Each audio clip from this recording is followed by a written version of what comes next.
ওয়ারাসাতুল আম্বিয়া, উলামায়ে কেরামের দিক নির্দেশনা অনুযায়ী আমাদের প্রত্যেকটা কাজে, প্রত্যেকটা সেক্টরে, দুনিয়াতে প্রতিটা জায়গায় আমাদের সেইভাবে চলতে হবে, ঠিক কিনা বলেন? যদি আমরা কোরআনের পথ অনুযায়ী চলি, যদি কোরআনের পথ আমরা দেখতে চাই, কোরআনের আদর্শ যদি বাস্তবায়ন করতে চাই, উলামায়ে কেরামের সাপোর্ট করতে হবে, উলামায়ে কেরামের সঙ্গে আমাদেরকে থাকতে হবে, ঠিক কিনা বলেন?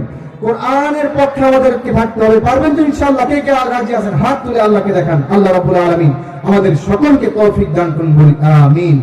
কারণ কোরআনের বিধান যদি বাংলার জমিনে কায়েম হয়ে যায়,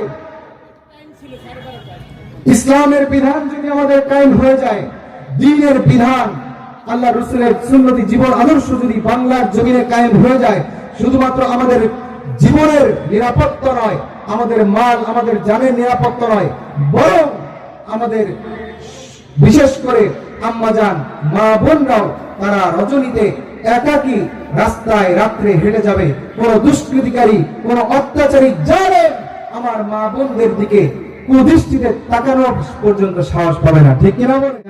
রমণী নির্জন পথে যাবে, কোনজন কটু কথা কবে না, সেদিন আর নয় বেশি দূরে, আর কিছু পথ গেলেই মিলবে, ঠিক কিনা বলেন?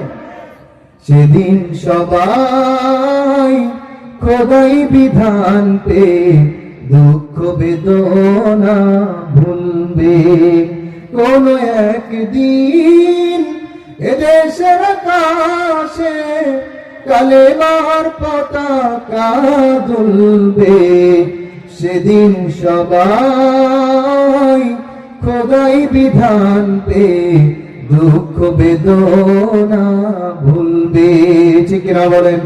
আল্লাহ পাক রব্বুল আলামিন আমাদের সকলকে কোরআনের পথে, উলামায়ে কেরামের পথে থেকে জীবনের শেষ রক্ত, শেষ বিন্দু পর্যন্ত আমাদের আলেমদের সঙ্গে, কোরআনের সঙ্গে থাকার তৌফিক দান করুন, বলি আমিন। ওয়া আখিরু দাওয়ানা আলহামদুলিল্লাহি রাব্বিল আলামিন।